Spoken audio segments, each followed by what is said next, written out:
Good morning, student. In last lecture, we learned about the concept of globalization and positive impact of globalization on Indian industries.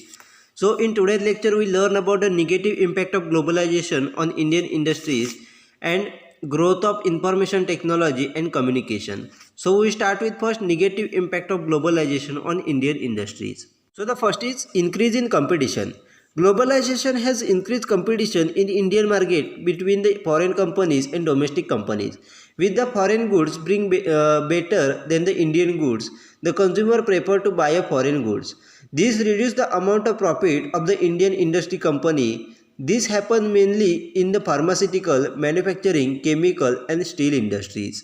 म्हणजे त्या ठिकाणी first आपल्याला negative impact दिला आहे in ग्लोबलायझेशनचा Indian इंडस्ट्रीजवरती तो म्हणजे increase in competition. म्हणजेच globalisation नंतर त्या ठिकाणी इंडियन मार्केटमध्ये फॉरेन कंपनीज आणि डोमेस्टिक कंपनीज यांच्यामध्ये मोठ्या प्रमाणात आपल्याला कॉम्पिटिशन ही वाढलेली दिसून येते. त्याचबरोबर आपण पाहिलं तर आपल्याला लक्षात येईल की इंडियन गुड्सपेक्षा त्या ठिकाणी फॉरेन गुड्स हे त्या ठिकाणी चांगले असल्याचं मत हे त्या ठिकाणी आपल्याला इंडियन कन्झ्युमरच्या माइंडमध्ये असलेलं दिसून येतं.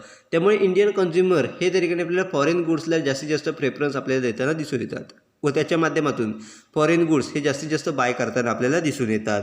त्याचा इम्पॅक्ट काय झाला तर त्या ठिकाणी इंडियन इंडस्ट्रीच्या ज्या काही कंपनीज होत्या त्यांच्या प्रॉफिटमध्ये त्या ठिकाणी आपल्याला रिडक्शन झालेलं दिसून येतं. म्हणजेच इंडियन इंडस्ट्रीज कंपनीजचं त्या ठिकाणी आपल्याला प्रॉफिट हे कुठेतरी कमी झालेलं दिसून येतं. हे मेनली जर बघितलं तर आपल्या लक्षात येईल की फार्मास्युटिकल कंपनीज असतील किंवा मॅन्युफॅक्चरिंग कंपनीज असतील, केमिकल इंडस्ट्रीज असेल किंवा स्टील इंडस्ट्रीज असेल, यासारख्या इंडस्ट्रीजमध्ये मोठ्या प्रमाणात त्या ठिकाणी आपल्याला ग्लोबलायझेशनमुळे कॉम्पिटिशन निर्माण झालेली दिसून येते. आणि ज्या काही या इंडस्ट्रीजमध्ये इंडियन कंपनी होत्या त्यांच्या प्रॉफिटवरती मोठ्या प्रमाणात आपल्याला इफेक्ट झालेला दिसून येतो. Next is unemployment. With the coming of technology, the number of labor required decrease, and his result is mean people being moved from their job. This happen mainly in pharmaceutical, chemical, manufacturing and cement industries. Next या ठिकाणी आपल्याला impact दिला आहे negative impact तो म्हणजेच unemployment. म्हणजेच त्या ठिकाणी आपल्याला लक्षात येईल की ज्या वेळेला ग्लोबलायझेशन झालं त्यावेळेला मोठ्या प्रमाणात फॉरेन इंडस्ट्रीज ह्या इंडियामध्ये आपल्याला आपलं स्टार्टअप सुरू करताना दिसून येत होत्या. आणि ज्या वेळेला फॉरेन कंपनी ज्या इंडियामध्ये आल्या ते आपल्यासोबत त्या ठिकाणी वेगळ्या प्रकारची टेक्नॉलॉजी देखील त्या ठिकाणी आपल्याला घेऊन येताना दिसून येत होत्या. त्यामुळे ज्या वेळेला टेक्नॉलॉजी डेव्हलपमेंट त्या ठिकाणी इंडियामध्ये झाली त्यावेळेला त्या ठिकाणी आपली लोकांची गरज जी होती कामासाठी ती ठिकाणी कुठेतरी आपल्याला कमी झालेली दिसून येते. म्हणजे जॉब ऑपॉर्च्युनिटीज कुठेतरी आपल्याला कमी झालेल्या दिसून येत होत्या. त्याचा परिणाम काय झाला तर लोकांना त्या ठिकाणी आपल्या स्वतःच्या जॉबवरून त्या ठिकाणी रिमूव्ह करण्याचं काम हे त्या ठिकाणी केलेलं दिसून येत होतं. म्हणजे प्रत्येक कंपनीने त्या ठिकाणी लोक ही किंवा एम्प्लॉई जे आहे ते कमी करण्याचं काम सुरुवात केलेलं दिसून येतं. हे मेनली जर बघितलं तर आपल्या फार्मास्युटिकल कंपनी असेल किंवा केमिकल कंपनी असेल, मॅन्युफॅक्चरिंग कंपनी असतील किंवा सिमेंट इंडस्ट्री असेल, यासारख्या इंडस्ट्रीजमध्ये मोठ्या प्रमाणात आपल्याला अनएम्प्लॉयमेंट जनरेट झालेली दिसून येते. अशा पद्धतीने त्या ठिकाणी वेगवेगळ्या प्रकारचे निगेटिव्ह इम्पॅक्ट हे त्या ठिकाणी ग्लोबलायझेशनचे इंडियन इंडस्ट्रीजवरती आपल्याला झालेले दिसून येतात. Next is globalization has also thrown up new challenges like a growing inequality across and within the nation, volatility in the financial market and environmental deteriorations. तर या ठिकाणी नेक्स्ट आपल्याला निगेटिव्ह इम्पॅक्ट दिला आहे तो म्हणजेच ग्लोबलायझेशनमुळे मोठ्या प्रमाणात वेगळ्या प्रकारची चॅलेंजेस ही त्या ठिकाणी आपल्याला चालू झालेली आपल्याला दिसून येतात. मग ती चॅलेंजेस कोणकोणती होती तर वेगवेगळ्या नेशनमध्ये असेल किंवा नेशनच्या आतमधील जे काही लोक असतील त्यांच्यामध्ये मोठ्या प्रमाणात आपल्याला इनइक्वॅलिटी ही सुरू झालेली आपल्याला दिसून येते. त्याचबरोबर फिनान्शियल मार्केटमध्ये मोठ्या प्रमाणात आपल्याला व्हॉलॅटिलिटी चेंजेस हे त्या ठिकाणी आपल्याला झालेले दिसून येतात.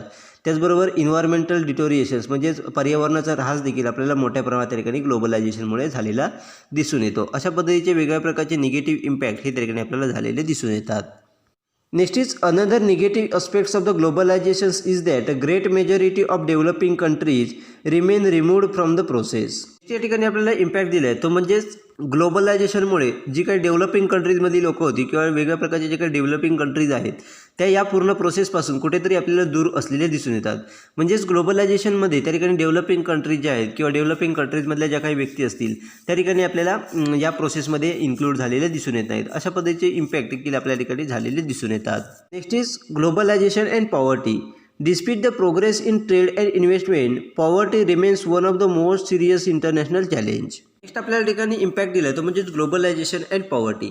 म्हणजेच ग्लोबलायझेशनमुळे आपल्या लक्षात येईल की त्या ठिकाणी मोठ्या प्रमाणात ट्रेड्स असेल किंवा इन्व्हेस्टमेंट असेल याच्यामध्ये मोठ्या प्रमाणात आपल्याला प्रोग्रेस झालेली दिसून येते. परंतु जी काही पॉवर्टी आहे, गरिबी जी आहे ती प्रत्येक देशामध्ये आपल्याला सेम असलेली दिसून येते. म्हणजेच प्रत्येक देशामध्ये आपल्याला गरिबी जी आहे त्या ठिकाणी आपल्याला कायम असलेली दिसून येते. त्यामुळे त्या ठिकाणी मोठ्या प्रमाणात इम्पॅक्ट हा त्या ठिकाणी आपल्याला प्रत्येक देशाच्या गरिबीवरती देखील आपल्याला झालेला दिसून येतो. Next is globalization and uncertainties. Globalization can and in fact that brought in variety of uncertainties. Worker fear it because of the competition in import which threaten their job. The producer of import subsidiaries, particularly those in small sector, face eliminations or they get sidelined by the big producer. Next या ठिकाणी आपल्याला दिले ते म्हणजे globalisation and uncertainties. म्हणजेच त्या ठिकाणी ग्लोबलायझेशनमुळे Indian मार्केटमध्ये किंवा इंडियन इंडस्ट्रीजमध्ये मोठ्या प्रमाणात आपल्याला वेगळ्या प्रकारच्या अनसर्टनिटीज ज्या आहेत, अनिश्चितता ज्या आहेत त्या आपल्याला मोठ्या प्रमाणात वाढलेल्या दिसून येतात. कारण ग्लोबलायझेशनमुळे मोठ्या प्रमाणात त्या ठिकाणी इंडियन मार्केटमध्ये किंवा इंडस्ट्रीजमध्ये मोठ्या प्रमाणात आपल्याला चेंज झालेले दिसून येतात. मग त्या ठिकाणी वर्कर फिअर असेल म्हणजेच त्या ठिकाणी वर्करमध्ये त्या ठिकाणी भीती निर्माण झालेली असते की ग्लोबलायझेशनमुळे मोठ्या प्रमाणात त्या ठिकाणी आपल्याला इंटरनॅशनल प्रोडक्ट जे आहेत किंवा फॉरेन प्रोडक्ट जे आहेत ते मार्केटमध्ये इंडियन मार्केटमध्ये अवेलेबल होत आहेत. त्याचबरोबर वेगळ्या प्रकारची टेक्नॉलॉजी जी आहे ती इंडियन इंडस्ट्रीजमध्ये येत असल्यामुळे त्यांना वर्करना किंवा एम्प्लॉईजना त्या ठिकाणी स्वतःचा जॉब जाण्याची भीती त्या ठिकाणी निर्माण झालेली आपल्याला दिसून येते. त्याचबरोबर वेगळ्या प्रकारचे प्रोड्युसर्स असतील त्यांना देखील आपला बिझनेस जो आहे तो डाऊन होण्याची भीती त्या ठिकाणी निर्माण झालेली दिसून येते. कारण ग्लोबलायझेशनमुळे इंटरनॅशनल प्रोडक्ट जे आहेत ते त्या ठिकाणी मार्केटमध्ये आपल्याला वेगळ्या प्रकारचे सबस्टिट्यूट जे आहेत ते त्या ठिकाणी अवेलेबल झालेले दिसून येतात. त्यामुळे स्वतःचा बिझनेस त्या ठिकाणी डाऊन होण्याची भीती देखील त्या ठिकाणी स्मॉल एंटरप्राइज जे असतील किंवा स्मॉल प्रोड्युसर असतील त्यांना भीती निर्माण त्या ठिकाणी झालेली दिसून येते. अशा प्रकारच्या वेगवेगळ्या अनसर्टनिटीज ज्या आहेत, अनिश्चितता ज्या आहेत त्या ग्लोबलायझेशनमुळे आपल्याला इंडियन मार्केटमध्ये आलेल्या दिसून येतात. Globalisation skills indigenous industries. Now when all the import become free with no restrictions including tariff, the adverse effects of another sort are bound to be large. Domestic industries, even those that fit in the theory of the competitive advantages, will find it difficult to survive against the onslaught of imports. This will mean loss of production, income and employment. Next या ठिकाणी आपल्याला impact दिला आहे तो म्हणजेच globalisation किल indigenous industries. म्हणजेच त्या ठिकाणी ज्या काही स्वदेशी कंपन्या होत्या किंवा स्वदेशी इंडस्ट्रीज आहेत त्या ग्लोबलायझेशनमुळे किल केल्या गेलेल्या आपल्याला दिसून येतात. म्हणजेच त्या ठिकाणी इंडियामध्ये जर बघितलं तर आपल्याला लक्षात येईल की जे काही इम्पोर्ट ड्युटीज आहेत त्या पूर्णपणे आपल्याला फ्री केलेल्या दिसून येतात. त्याचबरोबर कोणत्या प्रकारचे टेरिफ रिस्ट्रिक्शन्स असतील हे पूर्णपणे आपल्याला रिडीम केलेले आपल्याला दिसून येतात. त्यामुळे मोठ्या प्रमाणात त्या ठिकाणी ग्लोबलायझेशनमुळे इम्पोर्ट जे आहे ते इंडियन मार्केटमध्ये आपल्याला होताना दिसून येतं. त्यामुळे इंडियन कंपनीज ज्या होत्या किंवा इंडियन इंडस्ट्रीज आहेत किंवा स्वदेशी कंपन्या ज्या आहेत त्या कुठेतरी आपल्याला बंद पडताना दिसून येतात. म्हणजे ज्या कंपनीटिव्ह ॲडव्हान्टेजेस त्या ठिकाणी घेताना दिसून येत होत्या त्या देखील त्या ठिकाणी आपल्याला इम्पोर्ट्समुळे त्या ठिकाणी आपल्याला कुठेतरी मागे पडताना दिसून येतात. त्याचा इफेक्ट काय झाला तर त्या ठिकाणी आपल्याला प्रोडक्शनमध्ये लॉस झाला, त्याचबरोबर इन्कम असेल, एम्प्लॉयमेंट असेल, या सर्व गोष्टींमध्ये त्या ठिकाणी आपल्याला लॉस होताना दिसून येतो. अशा पद्धतीचे निगेटिव्ह इम्पॅक्ट हे त्या ठिकाणी आपल्याला ग्लोबलायझेशनचे झालेले दिसून येतात. Next is winning gap between the rich and poor. One of the most negative effects of the globalizations is that growing income gap between the haves and have-nots.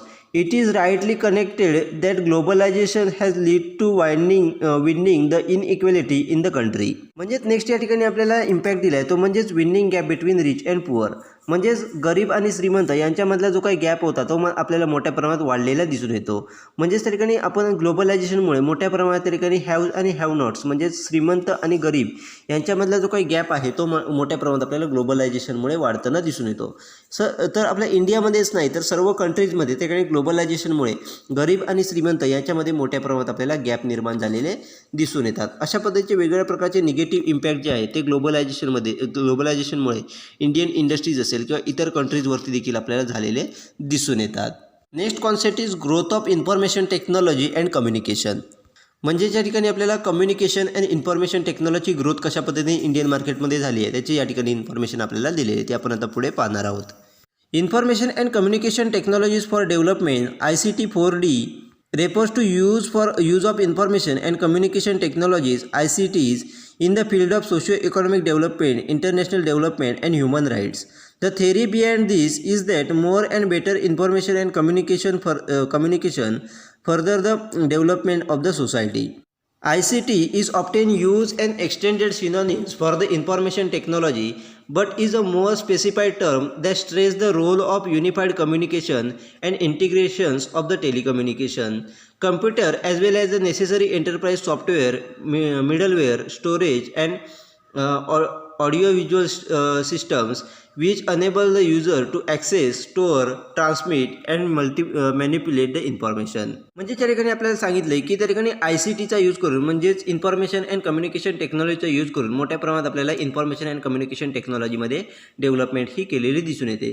त्याच्या माध्यमातून आपल्याला सोशिओ इकॉनॉमिक डेव्हलपमेंट असेल किंवा international development असेल किंवा human राईट्समध्ये development असेल ही करण्यासाठी आपल्याला ICTचा मोठ्या प्रमाणात यूज केलेला आपल्याला दिसून येतो. त्याचबरोबर चांगल्या इन्फॉर्मेशन आणि कम्युनिकेशन टेक्नॉलॉजीच्या माध्यमातून त्या ठिकाणी आपल्याला पुढे त्या ठिकाणी सोसायटीमध्ये कशा पद्धतीने डेव्हलपमेंट करता येईल याच्याकडे देखील आपल्याला ICTच्या माध्यमातून फोकस केलेला आपल्याला दिसून येतो. तर ICT म्हणजेच काय तर ते एक्सटेंडेड सिनॉनिम्स म्हणजेच इन्फॉर्मेशन टेक्नॉलॉजीसाठी एक्सटेंडेड सिनॉनिम्स म्हणून त्या ठिकाणी वापरलं जातं. परंतु यामध्ये त्या ठिकाणी आपल्याला इतर जे काही युनिफाईड कम्युनिकेशन असेल किंवा इंटिग्रेटेड टेक्नॉलॉजी टेलिकम्युनिकेशन्स असतील याच्यावरती मोठ्या प्रमाणात ICTच्या माध्यमातून भर दिलेली आपल्याला दिसून येते. त्याचबरोबर कम्प्युटर्स असतील, त्याचबरोबर नेसेसरी एंटरप्राइज सॉफ्टवेअर असतील, मिडलवेअर्स असतील, स्टोरेज असेल किंवा ऑडिओ व्हिज्युअल सिस्टम्स असतील याच्या माध्यमातून देखील त्या ठिकाणी ICTमध्ये आपल्याला फोकस केलेला दिसून येतो. त्याच्या माध्यमातून काय होतं तर जे कोणी युजर्स असतील त्यांना त्या ठिकाणी यासारखी जी काही सॉफ्टवेअर आहेत त्यांना ॲक्सेस करण्याचा, त्याच्या माध्यमातून इन्फॉर्मेशन स्टोअर करणं असेल, ट्रान्समिट करणं असेल, इन्फॉर्मेशन मॅनिप्युलेट करण्यासाठी ठिकाणी आपल्याला टेलिकम्युनिकेशन इंटिग्रेटेड टेलिकम्युनिकेशन किंवा युनिफाईड कम्युनिकेशनच्या ठिकाणी आपल्याला यूज झालेला आपल्याला दिसून येतो. म्हणजेच थोडक्यात त्या ठिकाणी आपल्याला इन्फॉर्मेशन अँड कम्युनिकेशन टेक्नॉलॉजी या दोन्ही टेक्नॉलॉजीचा यूज करून आपल्याला कशा पद्धतीने त्या ठिकाणी सोसायटीमध्ये ग्रोथ करता येतील याच्याकडे त्या ठिकाणी आपल्याला ICTच्या माध्यमातून इन्फॉर्मेशन अँड टेक्नॉलॉजिकल डेव्हलपमेंटच्या माध्यमातून त्या ठिकाणी आपल्याला फोकस केलेला आपल्याला दिसून येतो. The term ICT is also used to refer the conversion of audio-visual and telephone network with the computer network through the single cabling or the link system. There are large economic incentives to measure the telephone network with the computer network system using the single unified systems of cabling, single distributions and the management. Next या ठिकाणी आपल्याला सांगितलं की ICT हे इतर देखील कामांसाठी ठिकाणी आपल्याला यूज केलेलं दिसून येतं. मग त्या ठिकाणी ऑडिओ व्हिज्युअल असतील किंवा टेलिफोनिक नेटवर्क असेल ह्याचं आपल्याला ठिकाणी कन्व्हर्जन करण्यासाठी कम्प्युटर नेटवर्कमध्ये कन्व्हर्जन करण्यासाठी ठिकाणी आपल्याला ICTचा यूज केलेला आपल्याला दिसून येतो. म्हणजे जे काही ऑडिओ व्हिज्युअल इन्फॉर्मेशन असेल किंवा टेलिफोन नेटवर्क असेल याचं ठिकाणी आपल्याला केबलिंगच्या माध्यमातून किंवा लिंक सिस्टमच्या माध्यमातून कम्प्युटर नेटवर्कमध्ये कशा पद्धतीने कन्व्हर्जन करता येईल याच्याकडे आपल्याला फोकस केलेला आपल्याला दिसून येतो. मग त्याच्यासाठी मोठ्या प्रमाणात आपल्याला इकॉनॉमिक इन्सेंटिव्ह जे असतील हे त्या ठिकाणी मोठ्या प्रमाणात आपल्याला तयार केलेले आपल्याला दिसून येतात व त्याच्या माध्यमातून सिंगल युनिफाईड सिस्टम ऑफ केबलिंगच्या माध्यमातून असेल किंवा सिंगल डिस्ट्रीब्युशनच्या माध्यमातून असेल किंवा मॅनेजमेंटच्या माध्यमातून असेल जे टेलिफोनिक नेटवर्क आहे त्याचं आपल्याला कम्प्युटराइज नेटवर्क सिस्टममध्ये कशा पद्धतीने कन्व्हर्जन करता येईल याच्याकडे ICTच्या माध्यमातून आपल्याला फोकस केलेला दिसून येतो. म्हणजेच थोडक्यात त्या ठिकाणी जे काही टेलिफोनिक नेटवर्क आहे त्याचं कम्प्युटर सिस्टममध्ये कम्प्युटर नेटवर्कमध्ये कशा पद्धतीने कन्व्हर्जन करता येईल त्याच्याकडे आपल्याला ICTच्या माध्यमातून फोकस केलेला दिसून येतो. Information technology benefit the business world by allowing the organization to work more effectively and to maximize the productivity. Faster communication, electronic storage, and the protections of the record are advantages that IT can have on your enterprise. Information technology have to do with the computer application on which nearly every work and environment is dependent. Since the computerized systems are so widely used, it is advantageous to the incorporated information technology into your organization. Today, computer, internet connection, video chatting, mobile phones, iPhones are used widely by the common people. म्हणजे त्या ठिकाणी आपल्याला सांगितलं की information टेक्नॉलॉजीच्या माध्यमातून business वर्ल्डला देखील आपल्याला मोठ्या प्रमाणात ठिकाणी बेनिफिट झालेले आपल्याला दिसून येतात. कारण ऑर्गनायझेशनमध्ये वेगळ्या ऑर्गनायझेशनमध्ये ठिकाणी ITचा उपयोग हा ठिकाणी वेगळ्या कामांसाठी आपल्याला केलेला दिसून येतो. त्याच्या माध्यमातून प्रत्येक ऑर्गनायझेशन ही आपली इफिशियन्सी कशा पद्धतीने वाढवता येईल, आपली प्रोडक्टिव्हिटी आहे ती कशा पद्धतीने मॅक्झिमाइज करता येईल याच्याकडे आपल्याला फोकस करताना दिसून येतात. त्याचबरोबर फास्टर कम्युनिकेशन असेल, इलेक्ट्रॉनिक स्टोरेजच्या माध्यमातून आपलं जे काही रेकॉर्ड आहे ते कशा पद्धतीने त्या ठिकाणी आपल्याला प्रोटेक्शन करता येईल, आपलं रेकॉर्ड कशा पद्धतीने योग्यरित्या मेंटेन करता येईल याच्याकडे देखील इन्फॉर्मेशन टेक्नॉलॉजीच्या माध्यमातून बिझनेसमन हे आपल्याला फोकस करताना दिसून येतात. त्याचबरोबर इन्फॉर्मेशन टेक्नॉलॉजी ही पूर्णपणे आपल्याला कम्प्युटराइज ॲप्लिकेशनच्या माध्यमातून रन केलेली दिसून येते. त्यामुळे जे काही पूर्ण वर्क इन्व्हायरमेंट आहे ते कम्प्युटराइज सिस्टमवरती किंवा कम्प्युटराइज ॲप्लिकेशनवरती आपल्याला डिपेंड असलेलं दिसून येतं.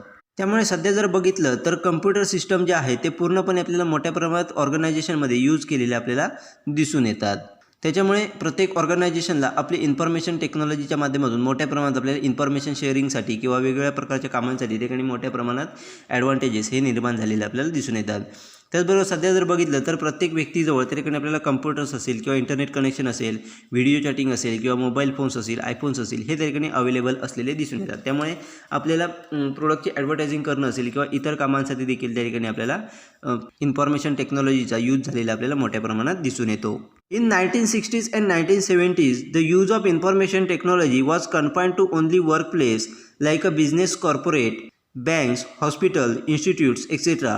Today, the information technology is commonly used in majority of the Indian households. म्हणजे त्या ठिकाणी आपल्याला लक्षात येईल की 1960 आणि 1970च्या काळात त्या ठिकाणी आपल्याला इन्फॉर्मेशन टेक्नॉलॉजी आहे ती फक्त त्या ठिकाणी आपल्याला बिझनेस कॉर्पोरेट असेल किंवा बँक्स असतील, हॉस्पिटल्स असतील, इन्स्टिट्यूशन्स असतील यासारखे जे काही वर्कप्लेस असेल त्या ठिकाणीच फक्त त्या ठिकाणी यूज केलेलं आपल्याला दिसून येतं.